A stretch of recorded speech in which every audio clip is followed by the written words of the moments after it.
আপনি পাবেন না, কসম ওই আল্লাহ, এক জররা নেকিও আপনি পাবেন না। কিন্তু প্রত্যেকটা উম্মতে মুহাম্মাদি, প্রত্যেকটা আল্লাহর বান্দার ইবাদত, নৈকট্য, গোলামি হবে কার জন্য? আর আল্লাহর জন্য যদি গোলামি হয়, ওই গোলামি দিয়ে আপনি দুনিয়ায়ও ফায়দা পাবেন, আখিরাতেও। এই ঘটনাটা দিয়ে আপনি পরিষ্কার বুঝবেন। প্যারে হাজিরিন, এবার এক ব্যক্তি দাঁড়ায় গেছে, ভাই আমার জীবনে একটি ভালো কাজ আছে। বলে সেটা কি? আমার অনেকগুলো ভেড়া বকরি ছিল, ভেড়া বকরি চড়ানোর জন্য আমি রাখালে রেখেছিলাম, কর্মচারী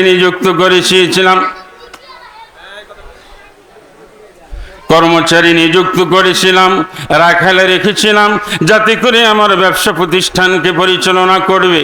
কিন্তু রাখাল তার ডিউটি করার পরে তার বেসিক বেতন না নিয়ে অন্যত্র চলে যাবে যখন প্রস্তাব দিলেন, আমি রাখালকে বললাম, রাখাল তুমি তোমার পাওনাটা নিয়ে যাও। রাখাল বলল, না আপনার কাছে থাক, আমি পরে নিয়ে যাব। এবার উনি রাখাল মালিকের কাছ থেকে বিদায় নিয়ে যায়। লম্বা সময় অতিবাহিত করার পরে রাখাল পুনরায় মালিকের কাছে চলে আসি। এসে এবারে ডাক দিয়ে বলে, দুনিয়ার মালিক, এবার আপনি আমার পাওনাটা বুঝিয়ে দেন। মালিক বলতেছে, ও রাখাল, ওই যে দেখো ভেড়া বকরির পাল, এগুলো সব তোমার, এগুলো সব তুমি নিয়ে যাও। রাখাল বলে, ও দুনিয়ার মালিক, আপনি বুঝি আমার সাথে উপহাস করতেছেন, ঠাট্টা বিদ্রুপ করতেছেন। এবার রাখালের মালিক বলে, ও রাখাল, আমি তোমার সাথে ঠাট্টা করি না, আমি তোমার সাথে ব্যঙ্গচিত্র করি না, ইয়ার কি মস্করাও করি না। কি ব্যাপার তাহলে? আমার সামান্য মায়নার বিনিময়ে এতগুলো ভেড়া বকরি রূপান্তরিত কেমনে হলো? দুনিয়ার মালিক বলে, রাখাল রে, তুমি যখন আমার থেকে বিদায় নিয়ে গিয়েছিলে, এবার আমি তোমার ওই অর্থটা কি করব? ওই অর্থ দিয়ে ভেড়া বকরি কেরাই করে, এটাকে দিয়ে আমি ভেড়া বকরি পালতে শুরু করলাম। আল্লাহর কি মর্জি আর মহিমা, ওই ভেড়া বকরি কিরার মতন বাড়তে শুরু করলো। বাড়তে বাড়তে এমন একটা সময় এরকম বিশাল একটা ভেড়া বকরির পালে রূপান্তরিত হয়ে গেল। রাখাল, আর দেরি করিও না, আর বিলম্ব করিও না। এতদিন আমার কাছে এগুলা গচ্ছিত ছিল, আমানত ছিল, তুমি তোমার আমানত ফিরিয়ে নাও, আমাকে আমানতের দায়িত্ব থেকে আমাকে মাফ করে দাও। এবার রাখাল বলে, মালিক আপনি কি কথা বলেন এমন? কহা, এগুলা সব তোমার, এগুলো তুমি তাড়াতাড়ি আমার কাছ থেকে নিয়ে নাও। রাখাল বুঝে নিলেন। এবার এই লোকটা আল্লাহকে ডেকে ডেকে বলতেছেন গুহার ভিতরে, প্রভু গো, যদি আমি ইচ্ছা করতাম রাখালের টাকাগুলো আত্মসাৎ করতে পারতাম কি পারতাম না? কথাগুলো বুঝলেন? পয়েন্টগুলো আগে বুঝবেন। এবার ওই লোকটা বলতেছে, দুনিয়ার মালিক গুহার ভিতরে বসিয়া, আল্লাহ যদি আমি ইচ্ছা করতাম রাখালের টাকাগুলো আত্মসাৎ করতে পারতাম, কেউ আমাকে বাধা দিত না, কেউ আমাকে ফেরাইতো না, কেউ আমাকে আক্রমণ করতো না, কেউ আমাকে নিষেধ করতো না। মালিক, দুনিয়ার কাউকে ভয় করিয়া রাখালের টাকা আত্মসাৎ করার থেকে বিরত থাকি নাই, একমাত্র তুমি আল্লাহকে ভয় করেছিলাম। ওয়ালাম ইয়াখশা ইল্লাল্লাহ।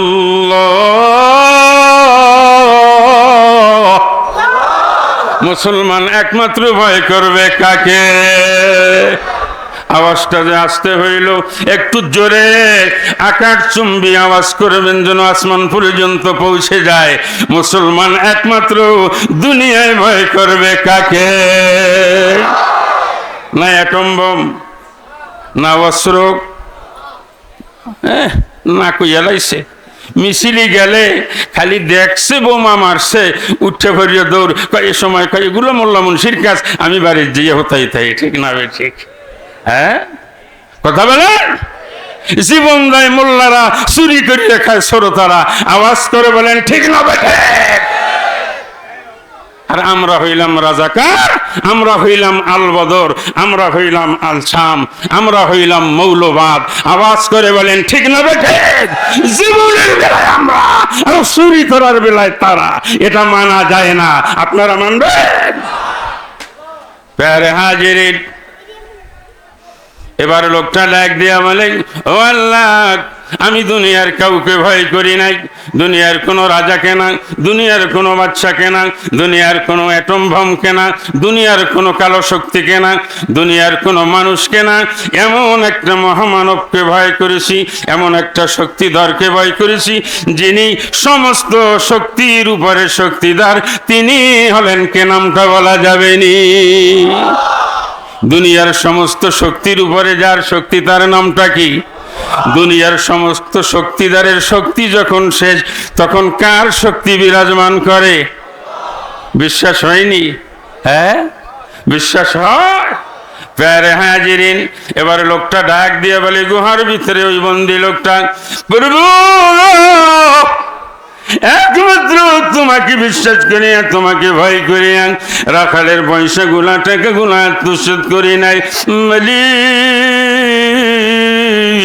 এই কাজটা যদি একমাত্র তোমার জন্য করে থাকি, ও আল্লাহ, তোমার কাছে এর বিনিময়ে দরখাস্ত জানাই, গুহার থেকে পাথরটাকে এমনি ভাবে একটু দাও যাতে করে আমরা বাহিরের আলো বাতাস খেতে পারি, ভোগ করতে পারি, এবং আমরা গুহার থেকে, বন্দির থেকে যেন মুক্ত হইতে পারি। মুহাদ্দিসিনে কেরাম হাদিসের ব্যাখ্যা করতে গিয়ে ব্যাখ্যার ভিতরে বলেন, ওই লোকটা দোয়া করার সঙ্গে সঙ্গে পাহাড়ের গুহার থেকে পাথরটা 1/3 ফাঁকা হয়ে গেছে। জোরে কোন সুবহানাল্লাহ। কে করেছে? যেখানে কারো শক্তি কাজে লাগে নাই, ওই জায়গায় শক্তি লাগছে কার? কার শক্তি প্রয়োগ হয়েছিল? তাহলে বোঝা গেল, দুনিয়ার সব শক্তি যখন এক হবে, আর যদি আমার আল্লাহ যদি সেটা না চায়, ওই শক্তি সব বিফলে যাবে, ঠিক না বেঠে?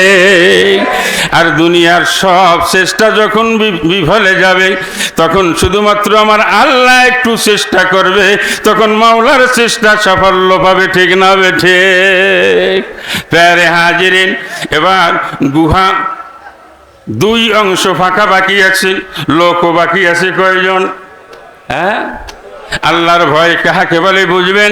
একটা কথা পরিষ্কার বুঝাই, গুনাহ করা সাধ্য আছে, গুনাহ করার শক্তি আছে, গুনাহ করার ক্ষমতা আছে, গুনাহ করার শক্তি থাকা সত্ত্বে, সাধ্য থাকা সত্ত্বে যে ব্যক্তি গুনাহ করে না, এর নাম হলো ইত্তাকুল্লাহ। এর নাম কি? এর নাম কি? আমি এখন চুরি করলে করতে পারি, কেউ দেখবে না। রাহাজানি করলে করতে পারি, কেউ দেখে না। ডাকাতি করলে করতে পারি, কেউ দেখবে না। ছিনতাই করলে করতে পারি, কেউ দেখবে না। আমার শক্তি আছে, সামর্থ্য আছে, সাধ্য আছে, কিন্তু আমি করি না। একমাত্র কাকে ভয় করি? আরো জোরে বলেন। এই কাজ যদি করি, এর হিসাব একদিন কার কাছে দিতে হবে? আরো জোরে বলেন, কার কাছে? নবীর উম্মতের দল, বিজ্ঞান আবিষ্কৃত যন্ত্র। এবার মেমোরি কার্ড আছে না নাই? মেমোরি কার্ড দিয়ে আপনার আমার জীবনের বাক্যলাপ রেকর্ড করা যায় কি যায় না? আরো জোরে বলেন, যায় কি যায় না? দুনিয়ার ভিতরে যদি মানুষ আবিষ্কৃত যন্ত্র মেমোরি কার্ড দিয়ে আপনার আমার জীবনের কথা 100 বছর 50 বছর এরকমের যদি কথা যদি রেকর্ড করে রেখে দেওয়া হতে পারে, তাহলে আপনি কেমনে বুঝলেন আপনার আমার জিন্দেগির বায়োডাটা বুঝি আপনার আমার আল্লাহ রেকর্ড করে রাখবে না? কোন জ্ঞানে বুঝলেন? হ্যাঁ, আপনার আমার আল্লাহ এমন 2 জন সুদক্ষ প্রহরী আপনার আমার 2 কাঁধে নিযুক্ত করে রাখছেন। আপনি আমি জীবনে যা কিছু বলি আর যা কিছু করি না কেন, সঙ্গে সঙ্গে তা লিপিবদ্ধ করে রেকর্ড করে রাখে। জোরে কন্না সুবহানাল্লাহ। মা ইয়ালফিজু মিন কওলিন ইল্লা লাদাইহি রাকীবুন আতীদ।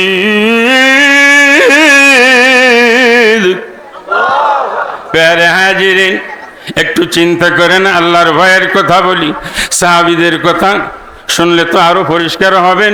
তাবিঈনুনা তাবিঈনুনা, সাধারণ আপনার আমার মতন একজন সামান্য মানুষ, ওনার একটা উপমা দিয়ে বুঝাইলে আপনার আমার বুঝতে সহজ হবে। ভাইরা আমার, বাবাজিরা আমার, যদিও সব কথাটা একটু অনেক লম্বা পিছনের, পাকিস্তান পিরিয়ডের কথা। এক লোক একটা ইলিশ মাছ কেনাই করে বাজার থেকে রওনা হয়েছে। তদানীংকালে মাছের দাম ছিল 4 আনা অথবা এর চাইতেও কম মূল্য, 1 পয়সা বা 2 পয়সা এভাবে। এবার লোকটা মাছ কেনাই করে বাজার থেকে বাসার দিকে রওনা। আবার আমরা তো জাতি মানুষ, আমাদের তো অভ্যাস হলো কেরাইকৃত জিনিসের দাম না শুনলে মাথা ঠিক থাকে না, ঠিক না বে ঠিক? হ্যাঁ, আমি কি মিথ্যা বলছি? প্যারে হাজিরিন, মাছ কিনে বাসায় রওনা। এবার জিজ্ঞেস করে হাজি সাহেব মাছের দাম কত কইছে না? আবার কিছু দূর অতিক্রম করলো, আর এক লোকে প্রশ্ন করলো হাজি সাহেব মাছের দাম কত কইছে না? আবার কিছু দূর অতিক্রম করলো, হাজি সাহেব মাছের দাম কত কইছে না? আবার কিছু দূর অতিক্রম করলো, এবার জিজ্ঞেস করে হাজি সাহেব মাছের দাম কত কয়? লা ইলাহা ইল্লাল্লাহ, জোরে লা ইলাহা জোরে লা ইলাহা লা ইলাহা। আসিয়া কালে প্রেমের খেলা, ফেরাউন দিল বিষম জ্বালা। আল্লাহ বালেক ও ফেরেশতা, আল্লাহ বালেক ও ফেরেশতা, খুলে দাও জান্নাতের তালা, পড়লা ইলাহা জোরে লা ইলাহা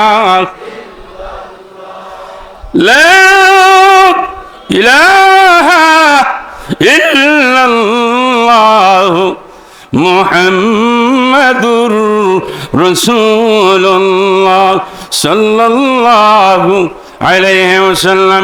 লোকটা জিজ্ঞাসা করে হাজী সাহেব বুঝি ঠাট্টা শুরু করেছেন? বলে কি ঠাট্টা করলাম?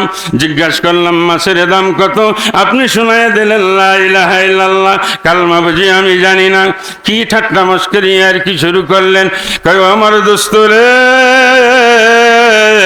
হাতে ধরে পায়ে পড়ি, একবারও কি তুমি চিন্তা করেছো? একবারও কি তুমি ভাবনা করেছো? আপনি আমি যাই কিছু বলি না কেন, তুমি আমি যাই কিছু বাক্য লাভ করি না কেন, সব কিন্তু রেকর্ড হয়ে যাচ্ছে, সব কিছু লিপিবদ্ধ হয়ে যাচ্ছে। কিয়ামতের ময়দানে আপনার আমার আল্লাহ, তোমার আমার আল্লাহ যখন বলবে ইকরা কিতাবাক, পড়ো তোমার আমলনামা, যেদিন আপনার আমার আল্লাহ আমলনামাটা হাতে দিয়ে পড়তে বলবে, আর যখন আমি পড়বো চাইরানা চাইরানা চাইরানা, যেদিন আমার আল্লাহ প্রশ্ন করবে হাজী সাহেব তোমার আমলনামা এত চাইরানা কিসের, ওদিন আমি কি জবাব দিব রে? এই জন্য চাইরানা না বলিয়া আমি বলেছি লা ইলাহা ইল্লাল্লাহ, লা ইলাহা ইল্লাল্লাহ, এর নাম হলো ইত্তাকুল্লাহ। বুঝে আসছে? প্যারে হাজিরিন, এবার বলেন তো গুহার ভিতরে লোক আছে কয়জন? এই ঘটনাটা বুঝাইলেই আল্লাহর ভয় আয়াতটা একেবারে বুঝতে আপনাদের সহজ হয়ে যাবে। এবার আর একটা লোক বলে ভাইজান আমার জীবনে একটা ভালো কাজ আছে। বলে কি? আমার 2জন বৃদ্ধা মা এবং বাবা ছিল, আমার দৈনন্দিন অভ্যাস ছিল আমি চরণ বিলে যেতাম ভেড়া বকরি চরণের জন্য। ঘটনাক্রমে একদিন ভেড়া বকরি চড়াইতে যাইয়া বিলম্ব হয়ে গেল, বাসায় এসে দেখি মা বাবা ঘুমিয়ে গেছে। দৈনন্দিন আমার অভ্যাস ছিল বাসায় এসে আমি গাভীর থেকে বা ভেড়া বকরির থেকে দুধ দোহান করে আজ করে এবার আগে আমার মা বাবাকে পান করাইতাম, এরপরে আমার সন্তানদেরকে আহার করাইতাম। ঘটনাক্রমে দেরি হয়ে গেল, এবার এসে দেখি মা বাবা ঘুমিয়ে গেছে, সন্তানেরা ক্ষুধার তাড়নায় হাহাকার কান্নাকাটি করতেছে। আমি দুধ দোহান করে আমার সন্তানদের মুখে আহার না করাইয়া আগে আমার মা বাবাকে আহার করাইলাম। ভালো করে বুঝছেন পয়েন্টটা? যদি মতো অবস্থায় এইখানে আপনি আমি থাকতাম তখন বলতাম মা বাবা ঘুমিয়ে গেছে, যাক আগে সন্তান রেখা হয়ে এলোই। কি বলেন? ঠিক না? ঠিক। মা বাবা ঘুমিয়ে গেছে, যাক আগে সন্তানরে ফান করাই এলই। হ্যাঁ, কথা বলেন ঠিক না বে ঠিক? জুয়ানরা একটু আওয়াজ করে বলেন কথা ঠিক না বে ঠিক? বুড়ারা বলেন না, এবার একটু জুয়ানরা থামেন, বুড়ারা বলেন কথা না ঠিক না বে ঠিক? এবার জুয়ান আর বুড়া দুই দল অফ মাঝারি কিসেমে যারা আছেন আপনারা আওয়াজ করে বলেন কথা ঠিক না বে ঠিক? ভাইরা আমার, বাবাজিরা আমার, এবার লোকটা বলতেছেন না সন্তানদেরকে আগে আহার করাইলাম না। কেন করাইলাম না? আমার আল্লাহ বলেছেন ওয়াবিল ওয়ালিদাইনি ইহসানা,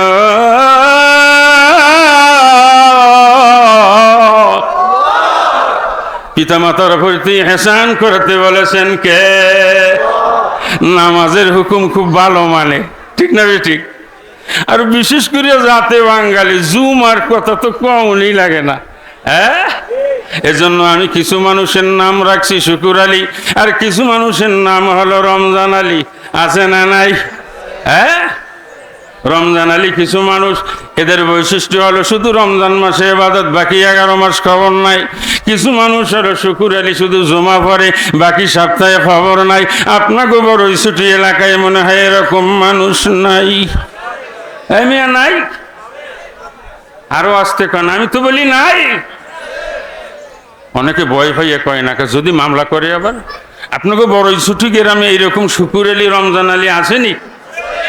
এমনও আল্লাহর আলী আছে, নামাজও পড়ে না, রোজাও রাখে না, কিন্তু ইফতারি ছাড়ে না। এরকম বুজুর্গ সমাজে 2-4 জন পাওয়া যাবে কি আপনাকে এলাকায়ও?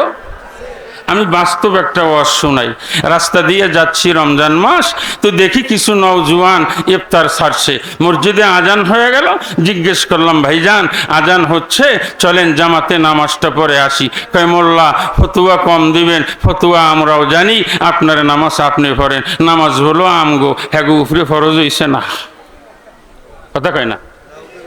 নামাজ কি খালি মোল্লা গো, না প্রত্যেকটা বালেগ পুরুষ বালেগা নারী প্রত্যেকের জন্য?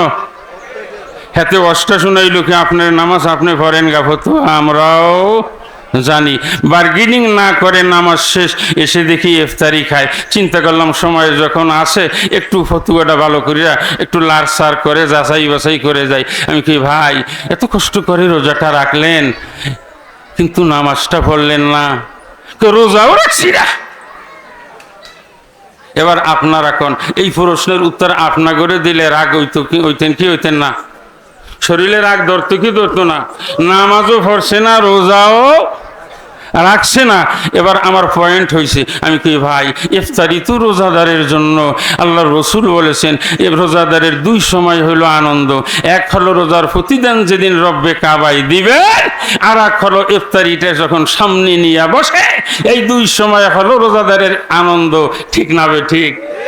কিন্তু আপনি রোজাও রাখছেন না, ইফতারি তো আপনার জন্য না। হুজুর কেন খাই আপনি জানেন? আমি কি না ভাই তা তো জানি না, একটু কোন চাই।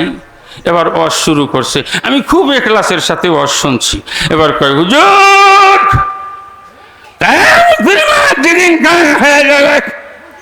আপনার আমার আল্লাহ যেদিন প্রশ্ন করবে আব্দুর রহমান, আব্দুল সত্তার, আব্দুল করিম, আব্দুল জলিল লেখ রোজাও রাখছি না ভালো, নামাজও পড়ছিলি না ভালো, অপরা কপাইল রে তোর নসিবে কি রমজানের ইফতারিটাও নসিব হয়েছিল না? কি জবাব দিব গো? এই জবাব থেকে বাঁচার জন্য নিয়াত করছি রে, হায়াতে যতদিন জিন্দেগিতে দুনিয়ায় বাঁচবো, হায়াত থাকতে ইফতারি ছাড়ব না। এরম মানুষ আল্লাহওয়ালা আছে না নাই? হ্যাঁ, আপনাকে বড়ই ছুটিতে নাই। আরে আমি কইতে চাবো না, তার কারণ যাওয়ার সময় আবার মাইর খাবো নাকি? আপনারা করছেন, আপনারা কইছেন আছে, আমি কিন্তু কইছি না। আসেনি নামাজও পড়ে না, রোজা কিন্তু ইফতারি হ্যাগো ভিতরে বলে আল্লাহর ভয় আছে। ভয় আসেনি? আল্লাহর ভয় থাকলে নামাজ ছাড়তে পারতো? আল্লাহর ভয় থাকলে রোজা থাকতে পারতো? আল্লাহর ভয় থাকলে রাহাজানি করতে পারতো? আল্লাহর ভয় থাকলে ছিনতাই করতে পারতো? আল্লাহর ভয় থাকলে নির্যাতন করতে পারে? আল্লাহর ভয় থাকলে ট্রেনিং করতে পারে? আল্লাহর ভয় থাকলে একজন আর একজনের সম্পদ লুণ্ঠন করতে পারে? আল্লাহর ভয় থাকলে একজন ধনী মানুষ আর একজন হীনু মানুষের সম্পদ আত্মসাৎ করতে পারে? আপনারা কইছেন পারে না। খালি অস হইনেন না, আমল কইরেন। কোরআন খালি পড়েন না,